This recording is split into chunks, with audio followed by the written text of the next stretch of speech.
Kisah cinta Zahid dan Zulfah, gagal menikah demi taat Rasulullah. Pada zaman Rasulullah, hiduplah seorang pemuda bernama Zahid. Dia genap berumur 35 tahun namun belum juga menikah. Zahid tinggal di Sufah Masjid Madinah. Ketika sedang memperkilat pedangnya, tiba-tiba Rasulullah datang dan mengucapkan salam. Zahid kaku dan menjawabnya agak gugup. "Wahai saudaraku Zahid, selama ini engkau sendiri saja." Rasulullah menyapa. "Allah bersamaku, ya Rasulullah," kata Zahid sambil tertunduk tak kuasa melihat keagungan beliau. "Maksudku kenapa engkau selama ini membujang?" kata Rasulullah. "Apakah engkau tidak ingin menikah?" Zahid menjawab, "Ya Rasulullah, aku ini seorang yang tidak mempunyai pekerjaan tetap dan wajahku tak tampan. Siapa yang mau akan diriku, asal engkau mau. Itu urusan yang mudah," kata Rasulullah sambil tersenyum. Kemudian Rasulullah memerintahkan sahabat untuk membuatkan surat yang berisi lamaran kepada seorang wanita bernama Zulfah binti Said, seorang gadis cantik jelita, anak bangsawan Madinah yang terkenal kaya raya. Surat itu dibawa ke rumah Zahid dan diserahkan sendiri olehnya ke rumah Said. Disebabkan di rumah Said sedang ada tamu, setelah memberikan salam, Zahid kemudian memberikan surat tersebut dan diterima sendiri oleh Said. "Wahai saudaraku Said, aku membawa surat dari Rasulullah untuk diberikan kepadamu," kata Zahid. Said menjawab, "Adalah suatu kehormatan buatku." Lalu surat itu dibuka dan dibacanya. Ketika membaca surat tersebut, Said agak terperanjat, karena menurut tradisi perkawinan Arab selama ini, biasanya seorang bangsawan harus menikah dengan keturunan bangsawan, dan yang kaya harus menikah dengan orang kaya. Akhirnya Said bertanya kepada Zahid, "Wahai saudaraku, betulkah surat ini dari Rasulullah?" Zahid menjawab, "Apakah engkau pernah melihat aku berbohong?" Dalam suasana yang seperti itu Zulfah datang dan berkata, "Wahai ayah, kenapa sedikit tegang terhadap tamu ini? Bukankah lebih baik dipersilahkan masuk?"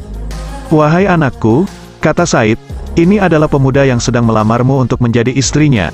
Di saat itulah Zulfah melihat Zahid sambil menangis sejadi-jadinya dan berkata, "Wahai ayah, banyak pemuda tampan dan kaya raya menginginkan aku, tetapi aku tidak mau."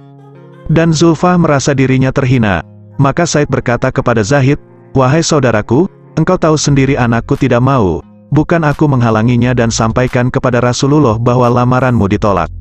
Mendengar nama Rasul disebut ayahnya, Zulfah berhenti menangis dan bertanya kepada ayahnya, "Wahai ayah, mengapa membawa-bawa nama Rasulullah?" Akhirnya Said berkata, "Lamaran ini adalah perintah Rasulullah." Maka Zulfah istighfar beberapa kali dan menyesal atas kelancangan perbuatannya tadi. Dia berkata kepada ayahnya, "Wahai ayah, kenapa tidak sejak tadi ayah berkata bahwa yang melamarkan ini adalah Rasulullah? Kalau begitu, segera aku harus dinikahkan dengan pemuda ini."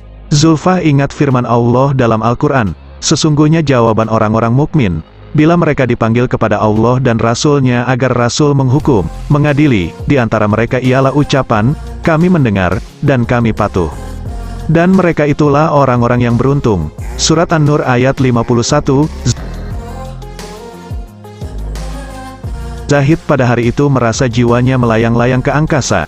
Baru kali ini dia merasakan bahagia yang tiada taraf. Segera dia melangkah pulang. Sampai di masjid, ia bersujud syukur. Rasulullah pun yang mulia tersenyum melihat gerak-gerik Zahid yang berbeda dari biasanya. "Bagaimana Zahid?" "Alhamdulillah, diterima, ya Rasulullah," jawab Zahid. "Apakah sudah ada persiapan?" Zahid menundukkan kepala sambil berkata, "Ya Rasul, kami tidak memiliki apa-apa." Akhirnya Rasulullah menyuruhnya pergi ke Abu Bakar, Utsman, dan Abdurrahman bin Auf agar mereka membantunya mendapatkan uang untuk menikah. Setelah mendapatkan uang yang cukup banyak, Zahid pergi ke pasar untuk membeli persiapan perkawinan. Tak lama setibanya di pasar dan bersamaan itu pula ada pengumuman jihad untuk menegakkan agama Allah. Zahid mulai bingung menentukan sikap antara menikah atau berjuang demi agama Allah. Akhirnya dia mencoba kembali lagi ke masjid. Sesampai di sana, dia melihat kaum muslimin sudah siap-siap dengan perlengkapan senjata. Zahid bertanya, "Ada apa ini?" Sahabat menjawab, "Wahai Zahid, hari ini orang kafir akan menghancurkan kita. Apakah kamu tidak mengetahui?" Zahid istighfar beberapa kali sambil berkata, "Jika begitu, uang untuk menikah ini akan aku belikan baju besi dan kuda yang terbaik. Aku lebih memilih jihad bersama Rasulullah dan menunda pernikahan ini." Para sahabat menasehatinya, "Wahai Zahid, nanti malam kamu berbulan madu, tetapi engkau hendak berperang." Zahid menjawab dengan tegas, "Itu sudah ketetapan hatiku ingin bersama Rasulullah untuk berjihad." Lalu di hadapan para sahabat Nabi, Zahid membaca ayat. "Katakanlah, jika bapak-bapak, anak-anak, saudara-saudara, istri-istri, kaum keluargamu, harta kekayaan yang kamu usahakan, perniagaan yang kamu khawatiri kerugiannya, dan tempat tinggal yang kamu sukai, adalah lebih kamu cintai dari Allah dan Rasul-Nya dan dari berjihad di jalannya, maka tunggulah sampai Allah mendatangkan keputusannya. Dan Allah tidak memberi petunjuk kepada orang-orang yang fasik." Surat At-Taubah ayat 24. Akhirnya Zahid maju ke medan pertempuran. Dengan hebat dia berperang dan banyak musuh tewas di tangannya dan pada akhirnya dia menemui kesyahidannya. Dia gugur demi membela akidah Rasulullah. Peperangan telah usai. Kemenangan direbut para tentara Rasul. Senja penuh dengan keberkahan ketika Rasulullah memeriksa satu persatu sahabat yang telah gugur sebagai syahid. Tampak dari kejauhan sosok pemuda yang bersimbah darah dengan luka bekas sasatan pedang. Rasulullah menghampiri jasad itu sambil meletakkan kepalanya di pangkuan beliau. Rasul memeluknya sambil menangis terseduh-seduh. "Bukankah kamu, wahai Zahid, yang hendak menikah malam ini, tapi engkau memilih keridaan Allah, dengan berjihad bersamaku?"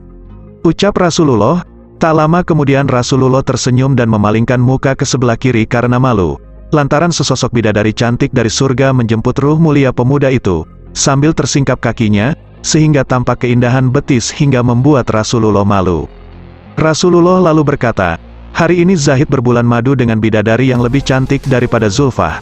Lalu Rasulullah membaca ayat, "Janganlah kamu mengira bahwa orang-orang yang gugur di jalan Allah itu mati. Bahkan mereka itu hidup di sisi Tuhannya dengan mendapat rezeki. Mereka dalam keadaan gembira disebabkan karunia Allah yang diberikannya kepada mereka, dan mereka bergirang hati terhadap orang-orang yang masih tinggal di belakang yang belum menyusul mereka, bahwa tidak ada kekhawatiran terhadap mereka dan tidak pula mereka bersedih hati."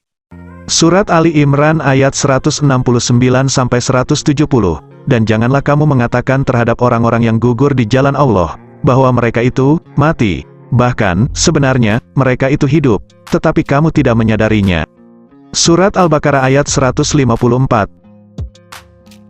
Pada saat itulah para sahabat meneteskan air mata dan Zulfah pun berkata, "Ya Allah, alangkah bahagianya calon suamiku itu. Jika aku tidak dapat mendampinginya di dunia, maka izinkanlah aku mendampinginya di akhirat."